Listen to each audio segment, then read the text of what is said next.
So when I was 21, I was interning at this angel group in Manchester, New Hampshire, like some small venture capital group. And I was just doing stupid work, like really administrative stuff. But I worked there for probably a year, and there was a guy there that he did private lending on real estate, similar to what I mentioned earlier, where he'd loan X amount of dollars for an investor to buy a property, so long as you paid him back within a year with some larger interest rate. Then that was a business that he wanted to be in. So that's pretty much what I did. I actually found that first property I bought on Craigslist. It was listed by the guy that owned it, and people sell real estate on Craigslist, believe it or not. I don't know why, but people do. And just negotiated a really good deal, put it under contract. So he accepted my price. I actually had a right to buy it, and then I took it to this guy that worked at Tenants Venture Partners, is what it was called. The Angel Group. The Angel Group. And I said, is this something that you'd be interested in lending on? And is that how you said it? Yeah, literally. I was like, because we talked about it. Yo, bro, I need some money, dog.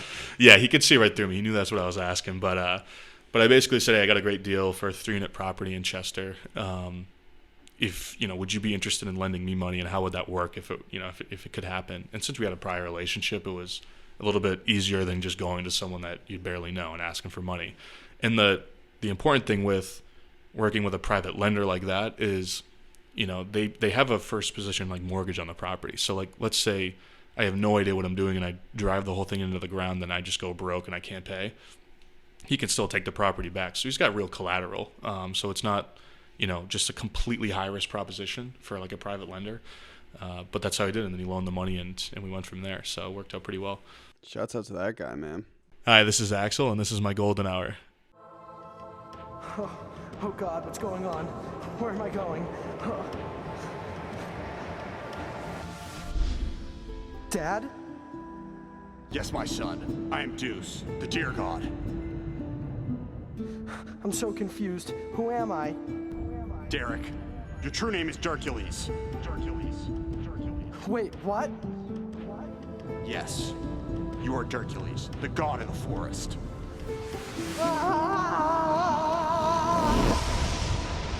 Season 5. Hosted by your favorite podcast host, Big Bochi. You already know the deal, mother. What's up?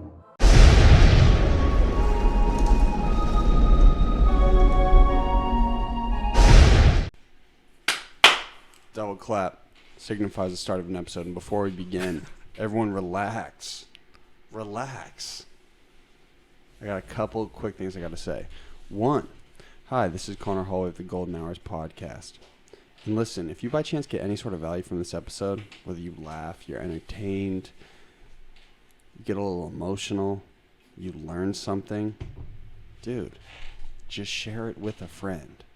And if you don't have friends, you shouldn't be listening to podcasts. Let's go, Sarah. Next, we have an eclectic mix of individuals in the drafty warehouse this morning. Let's go around and introduce ourselves real quick. Hey, I'm Sarah. This is my second podcast, and I'm excited to be here. AKA Sarah Slugs. Sarah Slugs. That's a fire nickname, right? That's awesome. Yo, Big Fresh checking in. Freshie. Do you want to make sure your headphones work okay? Yeah, I think only one of them's on, so. So you're not even feeling it today. Okay. And actually, Sarah, we'll record a little opener before this where I announce our big event on January 17th. But on my right, so all my friends who work corporate jobs are like,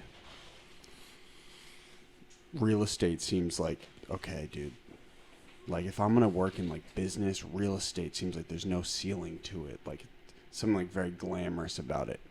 And so if everybody tunes back to like episode, I don't know, like 60 or 70, I had Jess and Layla from Lacuna Health up here. And so I was talking to Jess recently about the event, and she was like, wait, did you know my boyfriend is like this real estate guru? And I was like, well, now I know, fam. And Guru, so, that's not bad. And so I want to make sure I pronounce your last name right, bro, because it seems like it's something straight out of Game of Thrones. Yeah, no, it is. So it's Axel Ragnarrson? Yep, that's right. It was well executed? That was perfect. That's how I'd say it. Where are you from? Like, what's your family from? My dad's Swedish, so I have pretty much all or half my family on the over in Sweden. But I grew up in Mass in New Hampshire, so Like straight out of Sweden? Yeah, he moved here when he was like 30, so he's literally Swedish, like English second language, all that stuff. So, interesting story, interesting group of characters over there. But myself, yeah, I'm from New England, so a little less exciting. What are the Swedes known for? Being really tall and being good at hockey, handling snow well. That's pretty much the big three. Is that region of like Eastern, Western Europe, whatever it is, where everyone's just huge? So it's technically Northern Europe, so it's like right in Scandinavia, so between Norway and Finland, and everyone up there. So it's all like I'm the shortest person in that extended part of my family. And what are you, like 6'4"? I'm 6'5", yeah. Jesus. Well, well, it's the same thing for me too, because I'm 6'3" and I'm the you're smallest tall dude as in my well. family. Yeah. And what are you? What nationality? I don't know, bro. I don't really want to know. A lot of stuff, yeah. Well, have you ever thought like, if you like do like an ancestral test and like you like look all the way back, what if like you just cover up some terrible dirt on your family? Yeah. Like there's just like a long line of alcoholics and stuff like that. Yeah, well, it's interesting on my side because I mean we all come from Vikings and those guys were bad dudes, so I'm sure there's some questionable characters littering the lineage. I know, Big Fresh. Like they glorify Viking culture. Yeah. But they were like terrible humans. Yeah, dude. they weren't great. They're savages. Do you want to give a quick synopsis of who you are and what you do? Pretty much what I do is I run a small real estate company, small right now, hoping to grow it. But we buy multifamily properties throughout New Hampshire, mainly up in Manchester. And in essence, what we do is find undervalued properties, buy them at a discount, fix them up, and then either rent them out or sell them. So it's basically flipping houses, but we do it with multifamily properties, and then we either keep them and rent them out long term, or we sell them and make quick income. But been doing it for 3-4 years now. It's been going really well. Built a nice portfolio up there, and just looking for more deals, looking to do the same thing and grow it a little bit larger. And at some point, move down into the maybe not Boston area, but North Shore, Middlesex County area. Why not Boston? So the big hurdle for someone in my position or a company of our size is that finding capital that can buy, for example, a 3-unit multifamily building in, South Boston right now, Southie is like, can be 1.2, 1.5, 1.6 million dollars, whereas that same building up in New Hampshire can be 300, 400, 500 grand. So it really just comes down to having the investors. Just don't have the money for it. Exactly. It's access to capital right now. And essentially, you can get into a bad spot if you kind of do a couple of very large deals rather than a lot of smaller ones, because if one goes wrong, then you're in a very tough spot. So right now, I can afford to take a little bit more risk up in Manchester because the numbers are smaller. But down in the Boston area, whether it's Southeast, Somerville, Cambridge, East Boston, wherever it may be, in the city is just a non-starter because that's completely out of bounds in terms of the capital you need. But all those markets outside of the city are just too high priced for right now, at least. Well, as a real estate dude, isn't it like, wouldn't now be the time? It's only going to rise the price, right? So why not just snipe on it now and put all your eggs in a basket? Yeah, so that's an interesting comment because there's really two big schools of thought on that. We had the market crash in 2008, 2009. I mean, I wasn't in real estate. I wasn't even old enough to know what was going on. And dude, similar to you. What were you, like 9th grade? I was, I think, 8th grade in 2008. No, I was 7th grade. So, yeah. How old are you now? I'm 25 now. Okay, word. I'm about to turn 24. Yeah, like. We didn't know what was going on. Dude, I remember when the market crashed, like, the Kanye West song, and Estelle, American Boy, was popular. Yeah, literally. Exactly. And that was, and that was middle school. And my mom came home. I remember I was, like, listening to a song. My mom came home, and I, like, looked at her in her face, and she, like, looked like she hadn't slept for, like, years. Yeah. She's in wealth management. Well, that's, yeah. I mean, if you're in wealth management in 2008, your job's getting hit pretty hard. Yuck. But, I mean, so typically the market runs in 10-year cycles, and that's how it has, from the beginning of, at least the 1900s at least. So, if you were to buy real estate in 2009, it's worth a hell of a lot more right now. But at the same time, we're at the end of that 10-year stretch in 2019, 2020. Theoretically, real estate values keep going up, but it is likely that there is some kind of price drop at some point over the next few years. I don't know when it will be. No one knows. But in my position, where if I were to buy a couple buildings around Boston, And that's really all of my available cash to do that. Buildings or unit or like multifamily units? So let's say I buy a couple of buildings that have a few units in them. So Okay. like let's say like 2 3-unit buildings or something like that, 2 smaller buildings. The money required to do so around Boston right now, because prices are so high, would essentially bring me to a place to where I wouldn't be able to do anything for 6, 7, 8 months until I basically make some more money, raise some more money, or go find some more money to go do more business. And, God forbid the market does drop and I just bought really expensive real estate for me at the highest point, then that can be problematic. So, I'd love to get into the Boston market, but yeah, I mean, if prices drop, it provides a great opportunity for me to do so. Or if I find some investors, which I'm working on doing right now, that want to invest in the Boston area, then it becomes a lot easier to do that.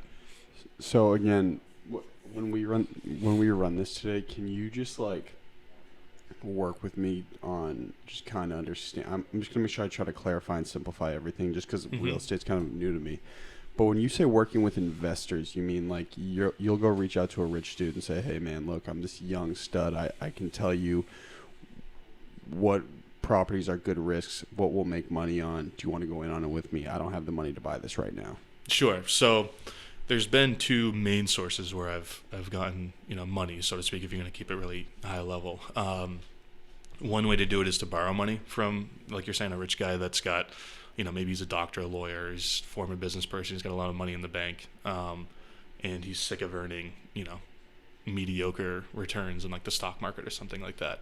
So there's a whole industry that's private real estate lending, where it's just wealthy guys. They lend, folks like me that do what I do, to go buy real estate, and usually there's some kind of term on it. So you can borrow the money for a year, then you got to pay it back. And usually within that year, what I do is, borrow, let's say, a couple $100,000 up front, add some value to the building. Now the building is worth, more than what I paid, whatever that number is. And by adding value, what you're doing construction on it, cleaning it up. Yeah, maybe getting better tenants in there, turning over the units, Making cosmetic it more marketable. rehab. Yeah, exactly. Raising the rents, reducing the expenses. That's typically how it is with multifamily. If it's a single family and you're flipping a house, it's just new kitchen, new bath, new flooring, all that stuff that everyone sees on HGTV. But within that year, if I'm borrowing that money, I either have to sell the building to pay, the original investor back. He's essentially holding a mortgage. It's just, instead of a bank, it's a person. Or I go refinance with another bank. So I refinance into, with Bank of America, Citizens Bank, some traditional bank, and then that mortgage pays off the original investor. So that's one way to do it, and that's mainly how I've done all my business. The other is finding investors that want to actually purchase buildings with you and have their name be on the title and own the building with you, rather than being someone who's holding a mortgage against it. So that's what would you prefer? I would prefer somebody to loan short-term debt, make a short-term mortgage. Option one. Because reason being is when you buy a piece of real estate, you're typically buying it if you intend to hold it for 5, 7, 10 years, ideally. And if you're buying a piece of real estate with someone and they, let's say in 3 years they need the money back, and, it's hard to get it back out. You either got to go sell the building, and you got to go, that person has to sell their interest in the building. It's just, like any business partnership, if it goes sideways, it's a lot more difficult to get out of, rather than someone who's loaning money, because then it's easy to pay that person off and walk away. Absolutely. And so at what point did you realize you want complete control of your own business and it was something you needed? Because some people work well with partnerships. I personally do not. Yeah.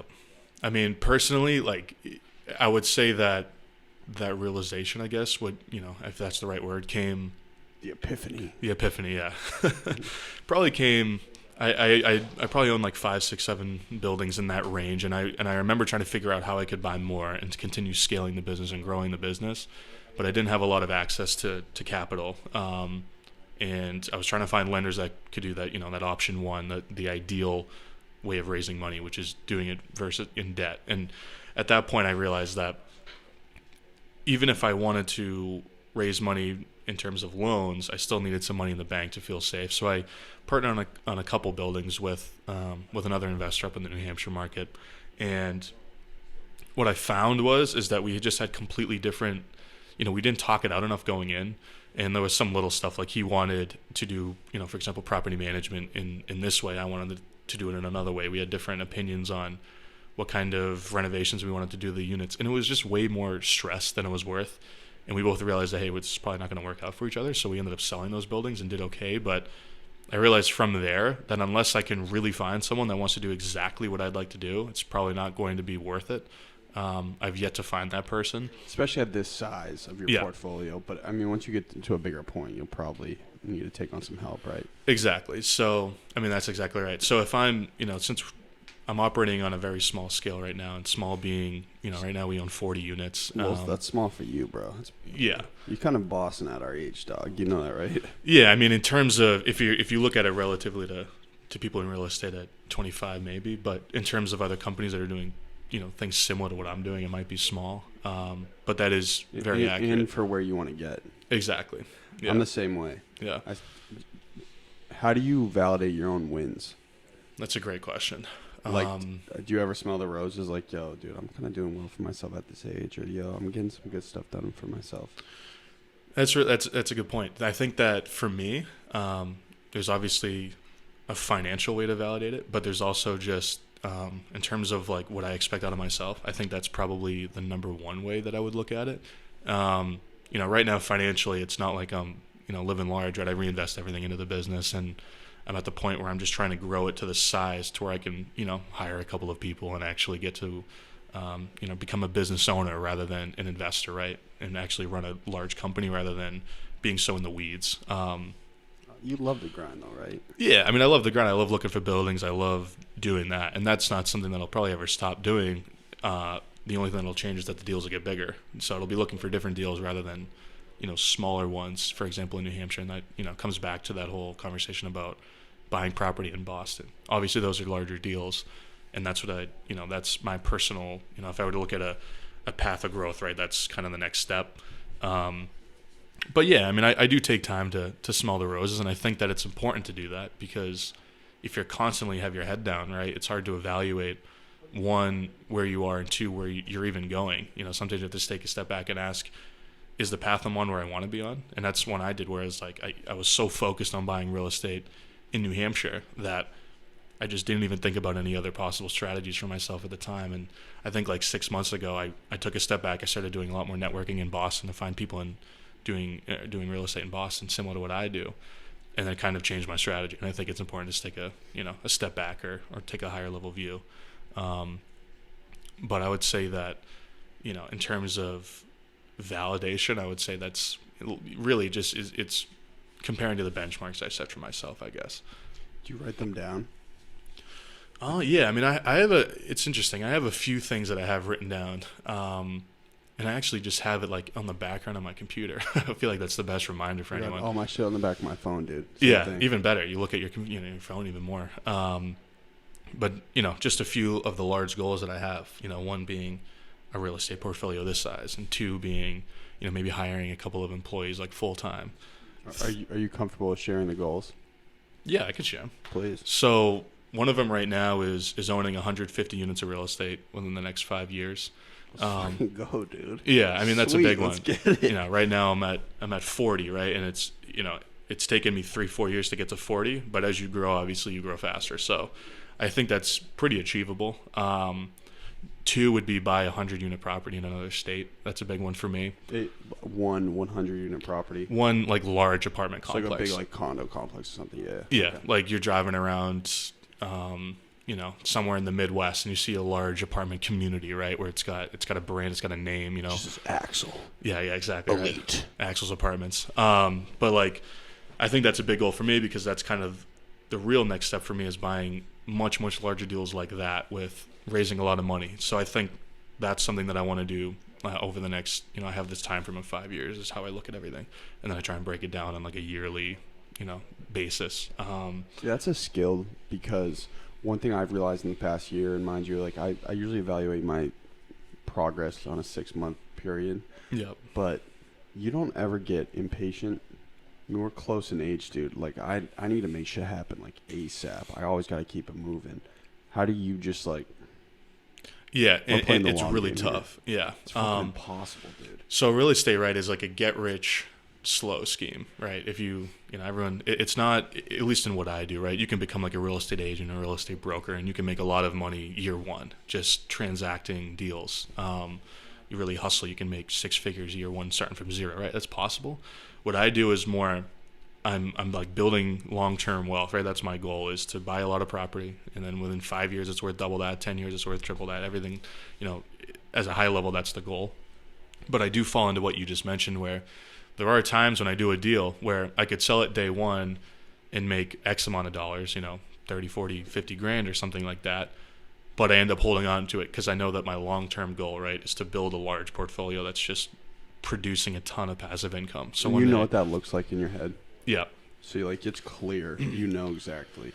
It's clear because I have this vision, right? And I think a lot of people that do what I do, who invest in rental real estate, right, they have this idea that at one point, you can quit your job, you can hire someone to manage all your buildings, and you can just collect, all this passive income every month. And, let's say for me, 150 units of real estate, that equates to about 20 grand a month in passive income that I don't have to work for, that I basically just have to spend 10 hours a month managing some property manager or managing, whatever it may be, the small little stuff in the business rather than being hands-on.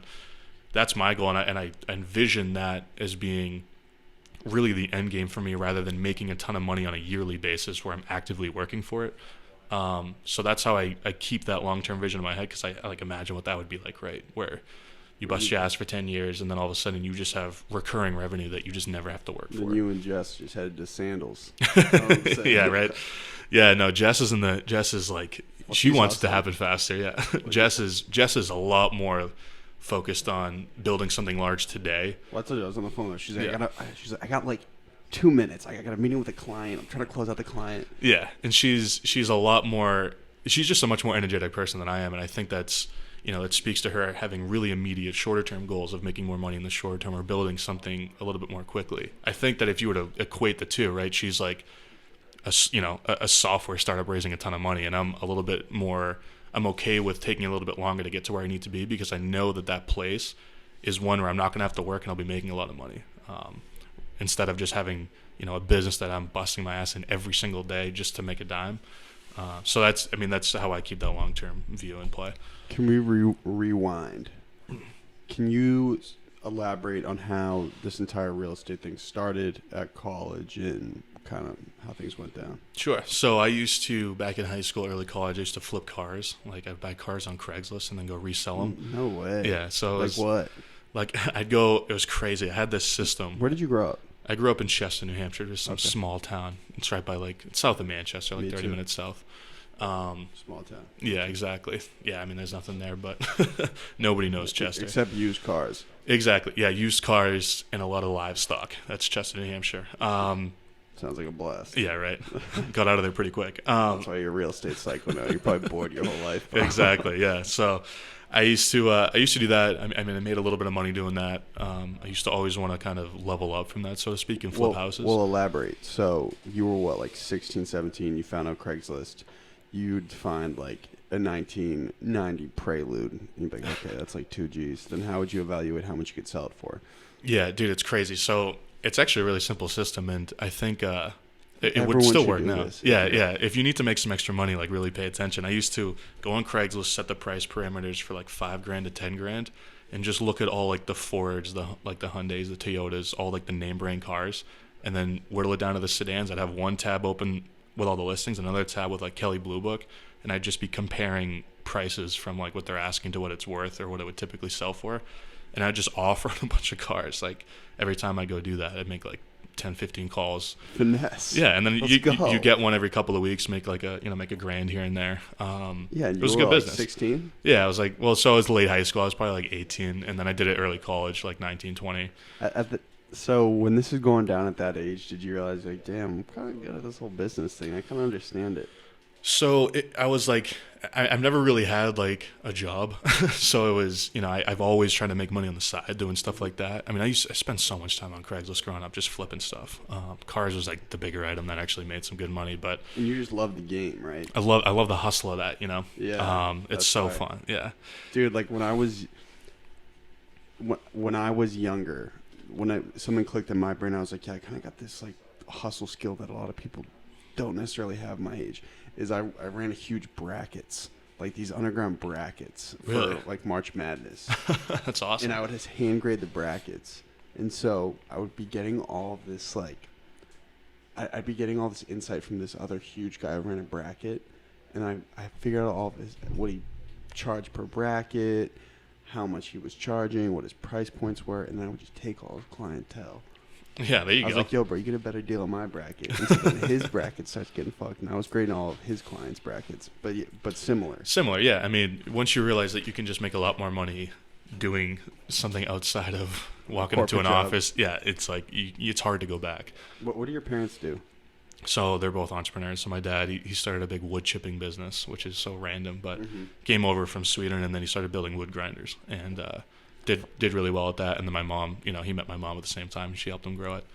And so you knew growing up you had no interest in running a wood chipping business? Yeah, so it was funny early on. Like my dad tried to get me involved in that, and I was like, I could not be less interested in the wood grinding Does not business. sound riveting. Yeah, it literally sounds like a complete grind, like pun intended. But yeah, it's brutal. But but it was. I realized that like that's just not something I wanted to do, because he was interested in like bringing me in and trying to like pass it along, and I was like, no, I'm gonna do my own thing. And I think it was like a pride thing too. Like I want to grow my own business rather than Same way. Yeah. Like my mom owns her own business. My dad's like the president of a union. Yeah. But I knew growing up, I was like, dude, I want nothing to do with this.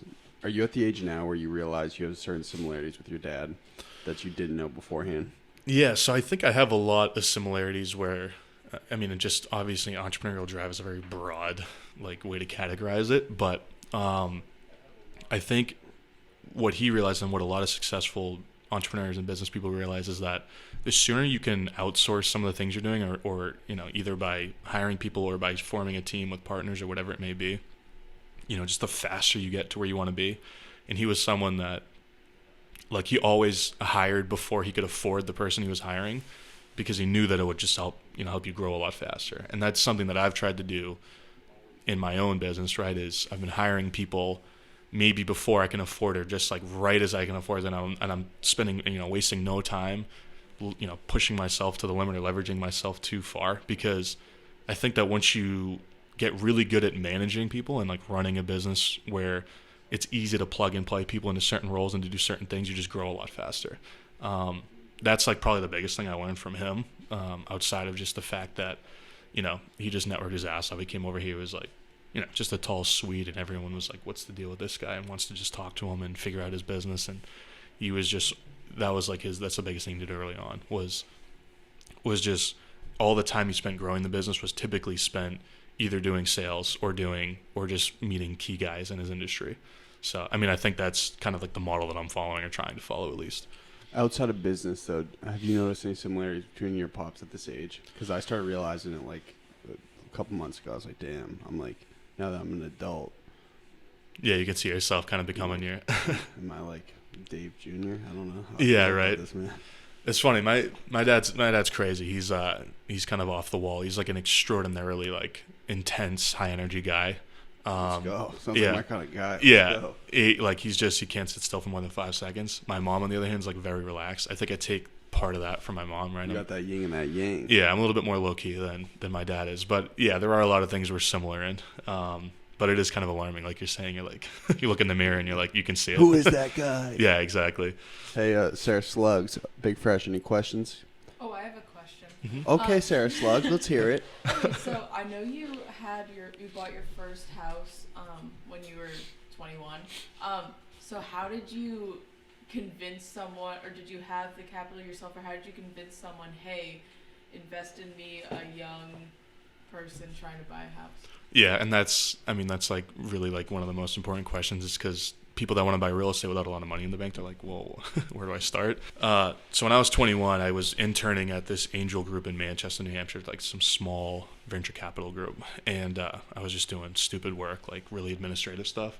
But I worked there for probably a year, and there was a guy there that he did private lending on real estate, similar to what I mentioned earlier, where he'd loan X amount of dollars for, an investor to buy a property, so long as you paid him back within a year with some larger interest rate. Then that was a business that he wanted to be in. So That's pretty much what I did. I actually found that first property I bought on Craigslist. It was listed by the guy that owned it, and people sell real estate on Craigslist, believe it or not. I don't know why, but people do. And just negotiated a really good deal, put it under contract. So he accepted my price. I actually had a right to buy it, and then I took it to this guy that worked at Tenants Venture Partners, is what it was called. The Angel Group. The Angel Group. And I said, is this something that you'd be interested in lending on? And Is that how you said it? yeah, literally. I was like, because we talked about it. Yo, bro, I need some money, dog. Yeah, he could see right through me. He knew that's what I was asking. But I basically said, hey, I got a great deal for a 3-unit property in Chester. Would you be interested in lending me money, and how would that work if it could happen? And since we had a prior relationship, it was a little bit easier than just going to someone that you barely know and asking for money. And the important thing with working with a private lender like that is, they have a first position like mortgage on the property. So like, let's say I have no idea what I'm doing and I drive the whole thing into the ground, and I just go broke and I can't pay.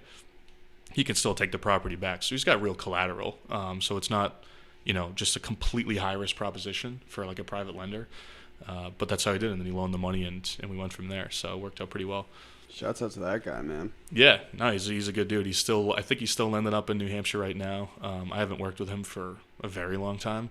But he got you started. But that first deal is important. I mean, it's like a snowball. You do the first one, the rest just start coming pretty quick. How soon was the second deal after the first?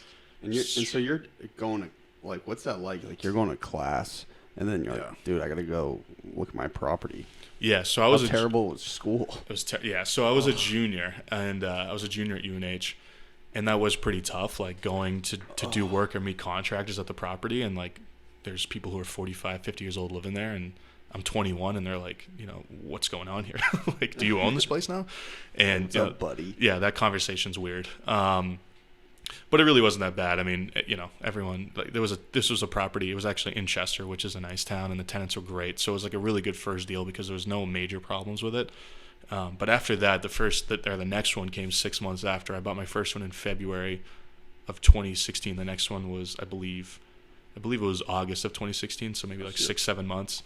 Is that normal for most people with their first spot, or is it usually longer? I think it depends on your goals. Some people just want to buy a property a year, and they do it for a few years, and that's like their retirement plan, and that's all they want to do. For me, where I wanted to build a business and actually buy a lot of real estate, that's probably about as fast as I could possibly go, because no one would have lent me money, on more deals or at a higher time or at a quicker time frame, because it just would have been seen as too risky for a 21-year-old kid without a lot of money in the bank to just be taking on a lot of debt.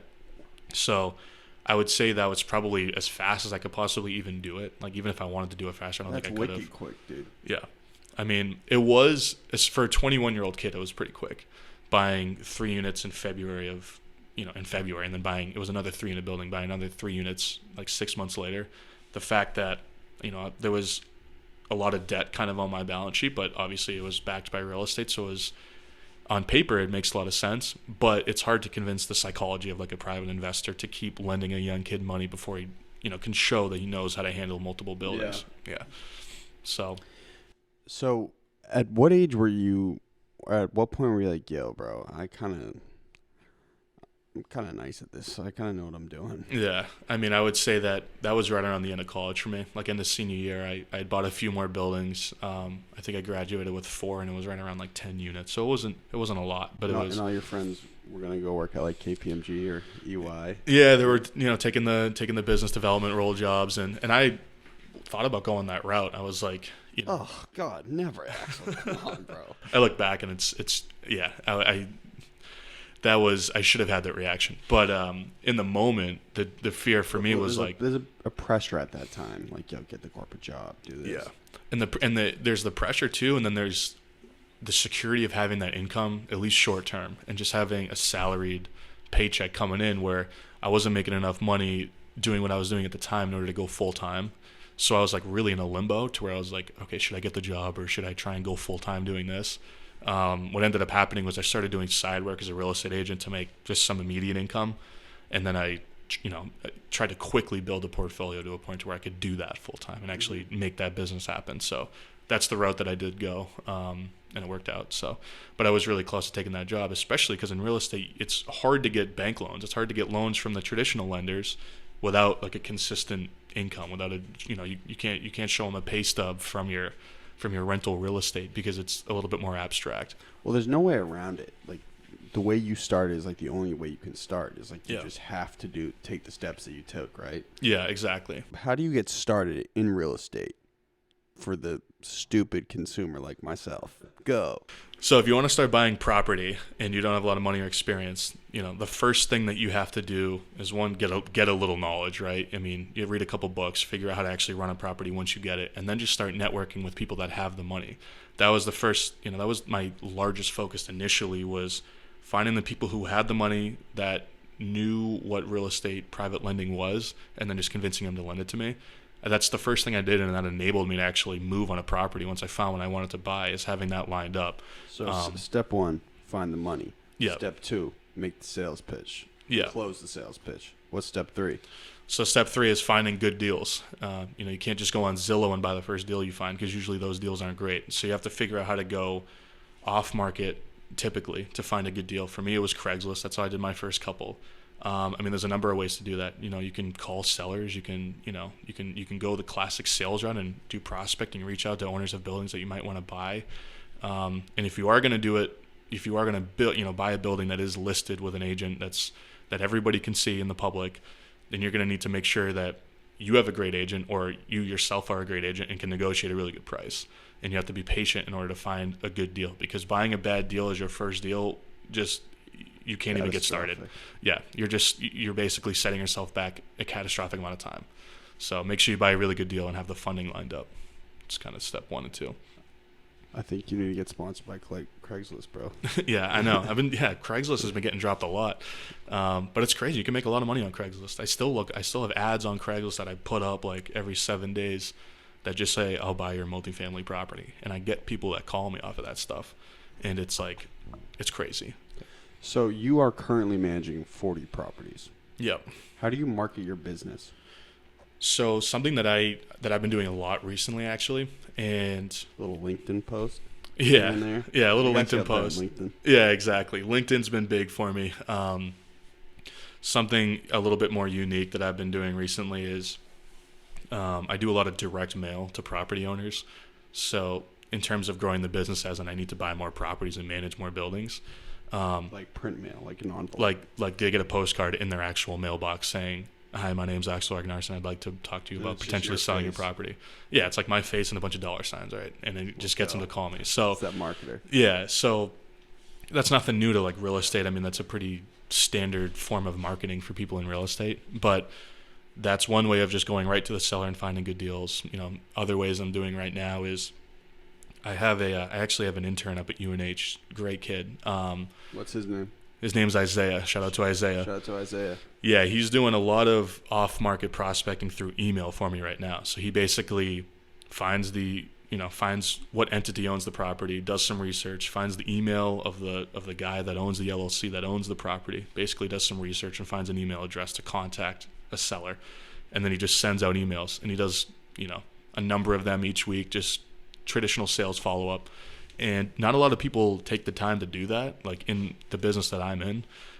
So that produces a lot of results. I mean, we bought 2 or 3 buildings in the last 3 or 4 months just doing that, and they're larger buildings. They're growing quick as hell, huh? Yeah, we are going pretty quick. And the hurdle right now is really just the capital piece, like we were talking about earlier. But, I've spent a lot of time initially building the funding, got that figured out so I could start. Then I spent a lot of time building the deal pipeline so that I'd have good deals coming in to look at and consistently evaluate. And since I spent so much time doing that, I stopped spending time building, the funding side, the lender side, or the investor side. So now I got to go back and bring that back up to speed with the deals that I'm finding, which is a little bit of a unique problem, I guess. Freshie. I know you got a haymaker. Watch out. This dude's questions are just smacking. Yeah, so earlier you kind of mentioned the housing crash back in 2009 and how there is another crash looming in the next couple of years. So as someone with a business period, but also a real estate business, is that ever in the back of your mind? And how do you kind of prep for those things when you are constantly buying new property and taking on more risks? Yeah, it's a really important question. So there's a couple of big items that I make sure that I'm focusing on in terms of a market crash, right? I mean, the big risk is having a lot of debt. Property values go down, your debt doesn't change, and you still got to pay your mortgage, or the banks, come and take your properties. The hedge against that is having a lot of liquidity in the bank. So just having, adequate reserves, so to speak, to where even if property values do drop, you can still make your mortgage payments, and even if rents drop for your tenants a little bit, you still have enough money in the bank to at least ride out a few years until the market rebounds. The good thing about buying multifamily rental property is that even though housing prices really, kind of tanked in 2008, the actual rents and the vacancies, so rent, just basically what tenants are paying and how many tenants there are, didn't really change. So it's still easy to collect rents and pay your mortgage. You'll still have the same money coming in. Exactly. So even if your rental income changes, it's only changing by maybe 5-10%. It's not enough. It's not dropping at the same rate as housing prices are. So, that's nice. And the quick answer is having money in the bank to deal with hitting the mortgage payments. The other item for me is making sure that I don't have these private high interest notes that I'm using to buy real estate, having a lot of them at the same time. Because basically the strategy is, like I was mentioning earlier, I'm buying property with an expensive mortgage from a private investor, and then I need to go refinance that property with a bank in order to get them out of there and to have, a traditional 30-year loan on the property. The danger there is, while I have this hard money on my property, hard money, another term for private money, if the market crashes and I have to go refinance, well, now my property is worth less, and it's going to be harder for me to go get a traditional mortgage with a bank. And oftentimes it's going to involve me bringing a lot of money out of pocket, or just having to pay a lot more to pay off the original investor. So that's been something I'm actually really focusing on right now, is if I'm taking on a lot of projects, I'm only taking on a small percentage of them with the really high interest mortgages that, I used a ton when I got started, when the real estate market was a little bit more stable in terms of, the 2-3 year outlook on it. Right now it's like really, really questionable, especially coming up on, election season in 2020, and just the fact that prices have literally never been higher. Can we just slow down real quick? Yeah. I have literally no idea what that meant. That was way over my head. So what Big Fresh asked was, dude, if the market crashes, how are you preparing for that? And so you're saying there are specific projects that you are going to take on because if the market crashes, it won't affect you that much. Yep. Can you give me like a one sentence on what those projects are? Yeah, I know. And that's my election. I'm like, whoa, dude. No, I know. Yeah, I'm talking like high level economics and crap like that, which isn't helpful. Yeah. Well, you're ready to go all business. I love it. Yeah. So, I mean, the quick answer to hedge against a market tanking, right? One, have money in the bank so you can pay the banks. Two is, like I said, the loans that I get up front, they're usually like 10 to 12% interest, which is like really high interest. So for the listener, what Axel's saying is, when he gets a loan from a rich dude, the rich dude says, all right, bro, I'll give you $10, but you have to give me back 11 in X amount of time. Exactly. So that's the issue with that being, there's a shorter term, right? You have a year to pay the guy off. And the interest that's accumulating throughout that year is pretty considerable because, for example, a bank might charge you 4% interest on a loan.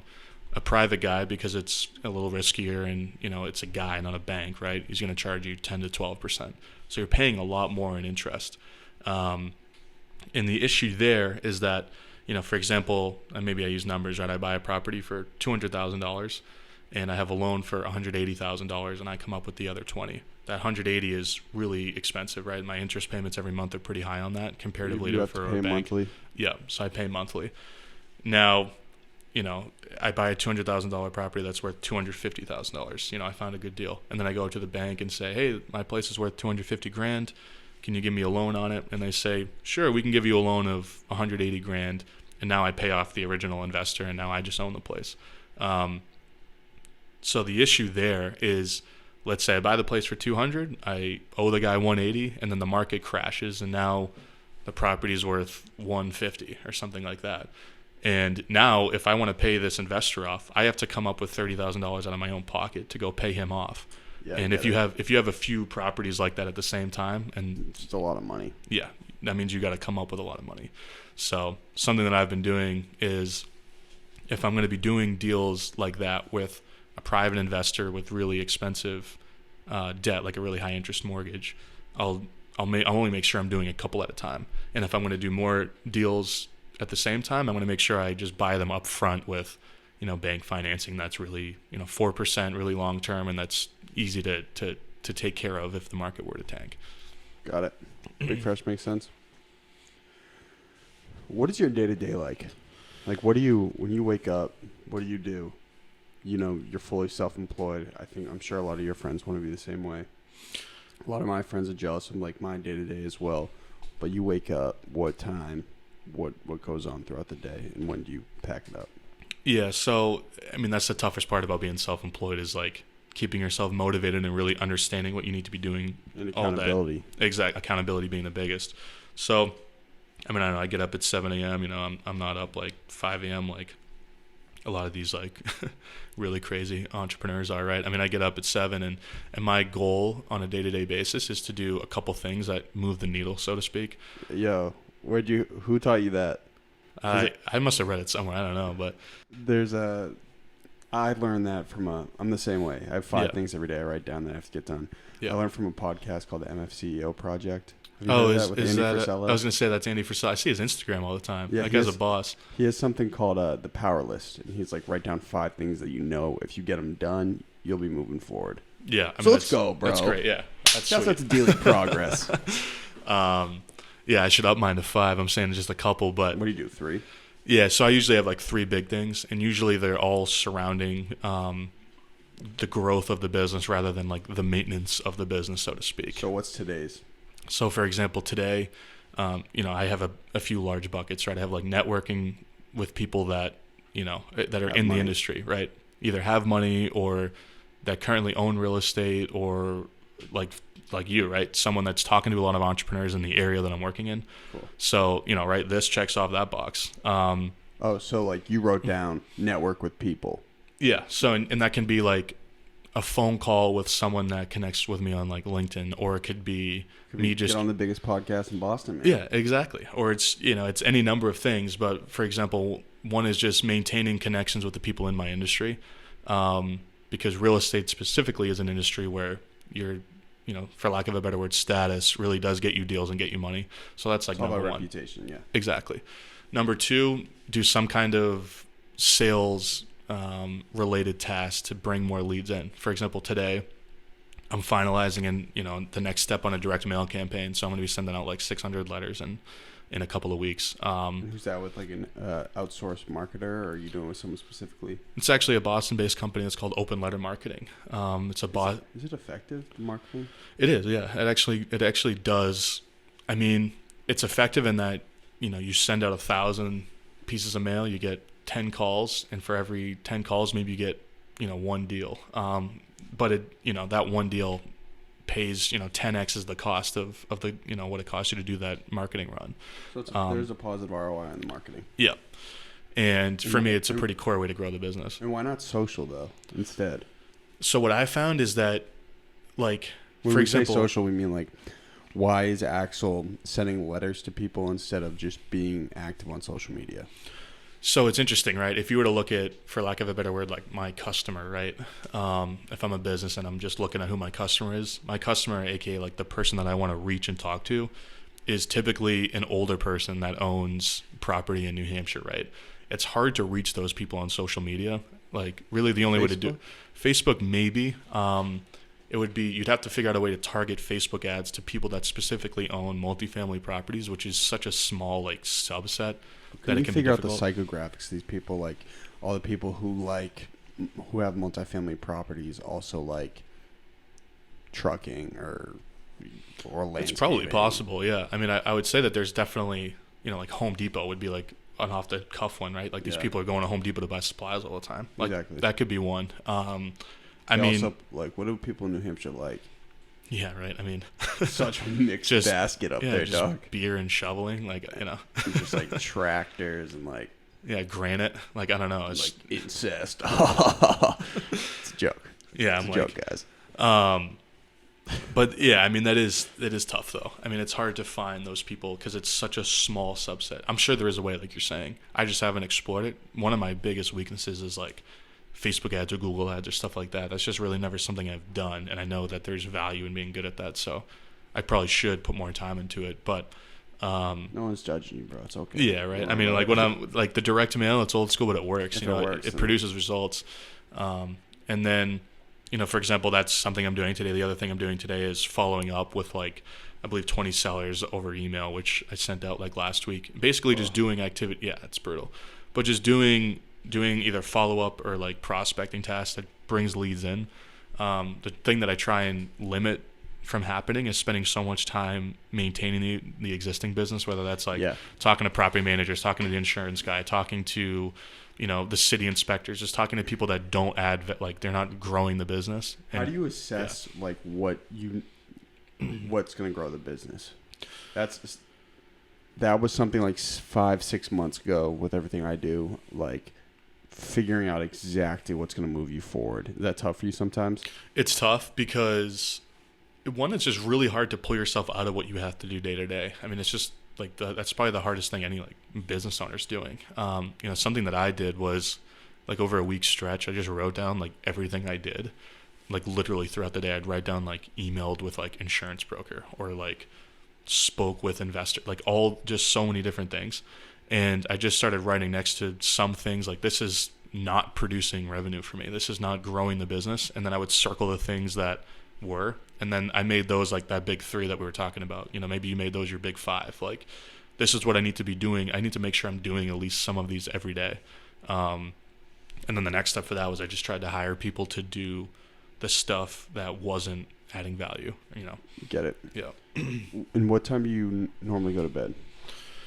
Not to be too intrusive. Yeah, I mean weekdays I'm pretty lame. I'm like in bed by like 10:30 to 11. Like I'm not up too late during the week. I mean weekends So 8 everyone's hours up of late, sleep, but right? yeah, I'm a big like, yeah, I mean at least 7-8. I've been trying to get better. I realized I don't know where it was glorified if you're running your own thing. Like, no, you should sleep less. I think it's way more about being effective. Yeah. And like getting done what you have to get done. Would you agree? Yeah, I mean I would definitely agree. I think that like the whole sleep 5 hours and work the other, you know, the rest of the time you're awake, like that just doesn't make any sense. I mean, for me it's like I'm, you know, a lot of the conversations I have, I really need to be on, whether I'm talking to like lenders or investors or sellers, and I'm, you know, constantly selling a lot of different people. And it's like, I don't think that there's value in just frying my brain at midnight every month, just plowing through work. Yeah. You know, so, you know, maybe someone who's in a little bit of a higher risk business that where they're not doing that might fail, like someone at a tech startup or something like that, where they really got to grind. But for me, you know, I can have a slower like growth trajectory and like my business won't like fail. Yeah, I'm the same way. I realize it's like way more about what I get from conversation on a day-to-day basis than it is like doing a ton. But at the same time, I still do it like a ton. Yeah. I mean, obviously like on the have weekends, you're not sleeping a lot. I mean, like, No. yeah, because we're both younger, like it's hard to not do that. But Well, you love working, right? yeah, I mean, I really like what I do, and I'm assuming you're the same way, where it's like I don't really look at it as like work. Like I wake up and I'm like, shit, I got to do this today. Like I'm not. I never really have like, that. Just like pumped, like let's fucking go. I mean, I do. Like there are some days where like, yeah, that day I was going to close that deal. There's some days where I'm going and like touring like 3 or 4 properties that all could be great deals, and I'm like pumped to like just get up there and maybe close something. But I mean, there are days that are like less glamorous. Yeah, like, you know, for example, something that I've like had to do numerous times. Like I got to take like contractors to like small claims court for like stealing money, like doing. There's the dark side of real estate, evicting tenants, all that. That's, I mean, that shit like really keeps you up at night. But And no one glorifies yeah, that. no, exactly. Like what's like the most whack thing you've had to deal with in the past month? There's been some crazy ones. I mean, I could go the tenants and the contractors are the 2 big like buckets. I just Like you've had any nightmare tenants that just like.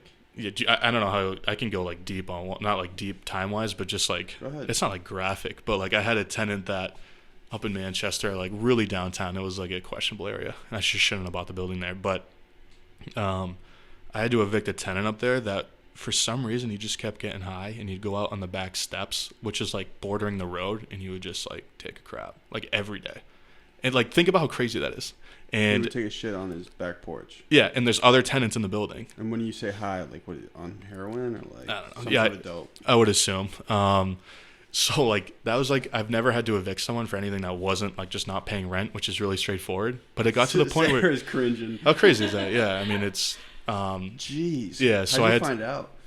just tenants calling me, and I was like, the Like, first dude, time it smells like Dookie, bro. yeah, and I was just like, I remember talking to a landlord tenant attorney. I was like, how do I even go about this? And they're like, you just take it to the court, see what they do. And he ended up just leaving the property like on his own. I didn't have to go through the whole process, so it was fine. But I don't know. You see some crazy stuff, especially in a market like Manchester, which is like a little dicier than like, you know, East Boston or Southie or something like that. Yeah, I mean, it's not like a terrible area to live, but it's, you know, it's like a lower to middle income area, so to speak. And there's the good parts and the bad parts, obviously. You know, a lot of what I buy is right on the fringe of the bad parts and the good parts because that's usually where the best deals are. But yeah. Here's a socioeconomic question. Big fresh, because this is usually your lane. Let me know how I do. Do you feel obligated to, because you're going into these houses and making them nicer and look nicer, Yeah. do you ever think about the pressures of gentrification in a lot of these areas? Like, is that something on your mind? Like, well, I don't want to totally gentrify the area because I could totally evict people out of here. So that's definitely like a consideration. And I think that's a huge consideration, you know, even more so in Boston, because they're really like the people that, for example, lived in East Boston, which is now becoming like a nicer area. Like, where are they going, right? I mean, they're getting pushed really far out. In Manchester, I think that it's slightly less of a concern because, you know, the level of gentrification, right, is not where in East Boston some guy buys an old building and makes beautiful luxury condos, right? Like in Manchester, it's not, you can't make money doing that because there isn't the people to buy them and there isn't the tenants to live in really nice units. So, you know, you can buy a really rundown building from some asshole slumlord, which I've done, and you put, you know, new kitchen, new flooring, all the nice stuff in, but it's not like luxury. And maybe you raise the rent from $1,000 to $1,200 a month, right? But it's on your mind. Yeah, it's certainly a consideration. The thing with Manchester that there's still so many places for people that maybe they can afford $950 for a 2-bedroom versus $1,200. There's still plenty of places for the people that can only afford that $950 to go, even, you know, 5 streets down the road, right? It's not like they're getting pushed out of the city. So, but if you're to come to Boston, right? Like, yeah, because I'm sure that's going to happen. It's on your mind, like, oh shoot, I have to develop really nice places here because that's what the market calls for. How would you manage something like that? Like, I don't want to evict the person who's been living here for 40 years.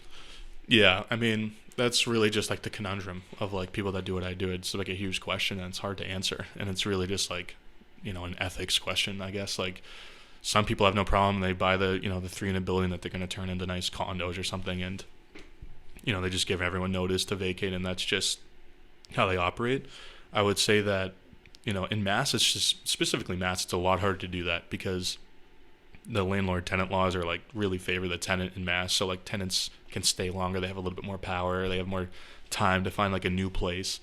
Like, you know, you can't in Mass, an eviction for a tenant takes like 6 months usually, or in New Hampshire it takes 6 weeks. So it's like, wow, it's really like apples and oranges. So in Manchester specifically, or in New Hampshire specifically, that's a really big point. Like, you buy a place and you give someone 30 days to vacate, right? That's not a lot of time to have your life uprooted. So I think that's like that's much more of an ethical question, I guess, in New Hampshire rather than Mass, where usually they got like a few months.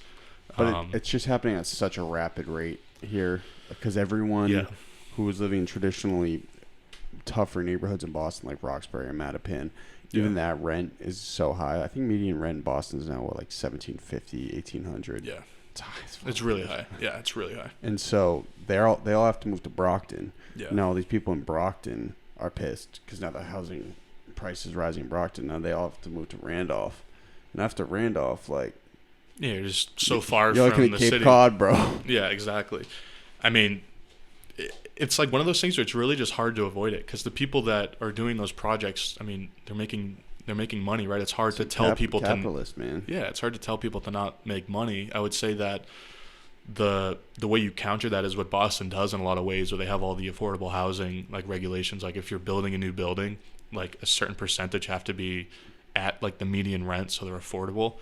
But I mean, that doesn't change the fact that you buy a place with tenants in it and they got to move. And yeah, I had the mayor it's tough. up It's a here. tough question. I had the mayor of Somerville, and I also we had the mayor at Cambridge too, and they had slightly different points, but he was like, dude, honestly, this gentrification thing and like affordable housing is like impossible to deal with. Is like kind of what I got from it. It's like one thing I can do is I can try to alleviate other expenses in someone's expenditure, like transit or like I don't know, like grocery prices or something, so you have more money to pay it, but there's like nothing we can really do.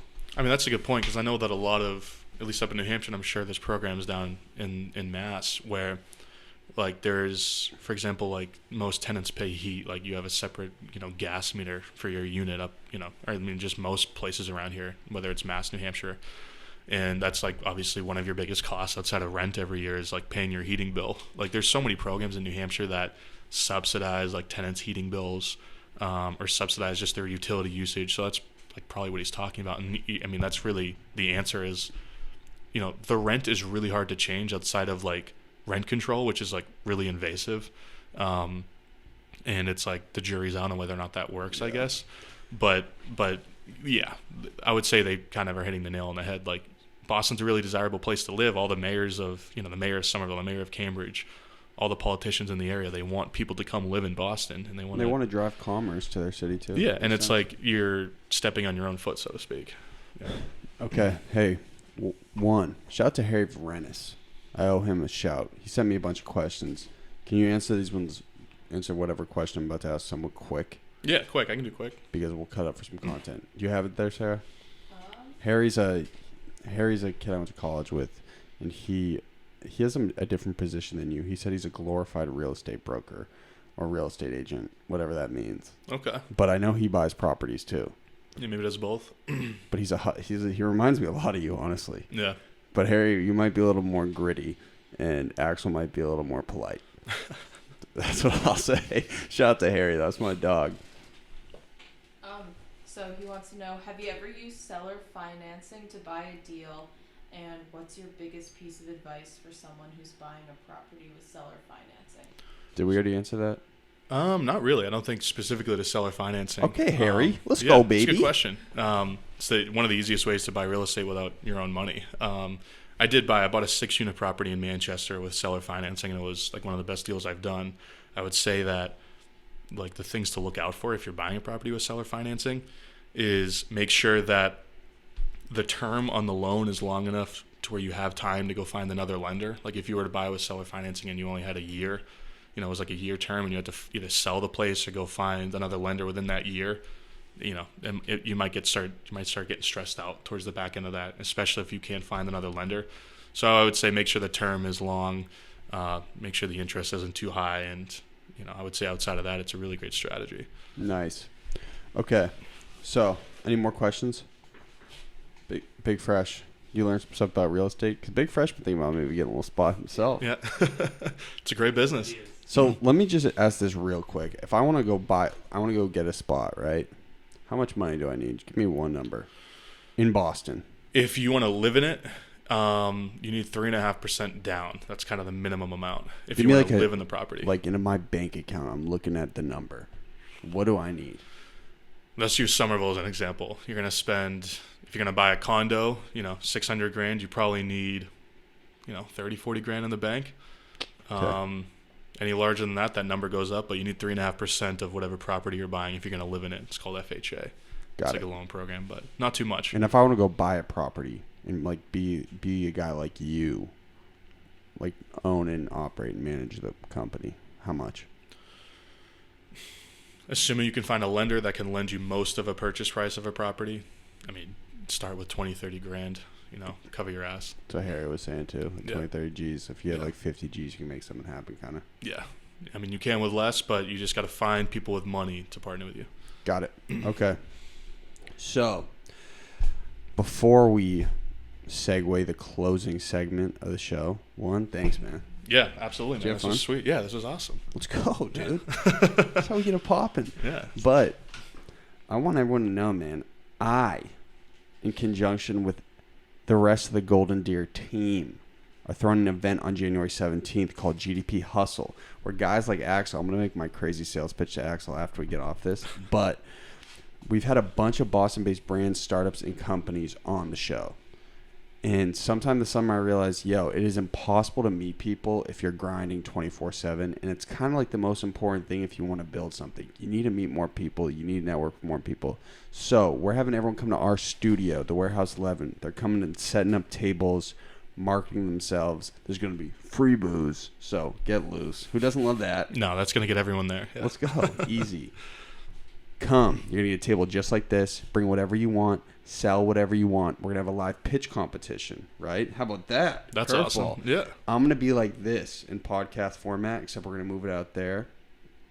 And then people are going to come up, they're going to get a minute and say, like, this is my business. This is why you should get involved. This is why you should get invested. You like that? Yeah. And then we're going to produce that and stream it on one of the biggest YouTube channels in Boston. So you're going to have thousands of more eyes on you and your business. Good deal. We also might have a guest speaker. Whoa. Who's an entrepreneur successful. But that's a might because I'm still talking to him right now. I don't know. He might charge me a bag, so I don't know. I'll figure that out. The booze night might not be free if he comes. Well, if he doesn't come, it's okay. But let's hope we can make that happen. Lastly, it's going to be a great time. Great people are going to come. And it's a new type of event for Boston. Wouldn't you agree, Big Fresh? Yeah. And it's new for the GDP boys and girl. Hi, this is Axel, and that was my golden hour.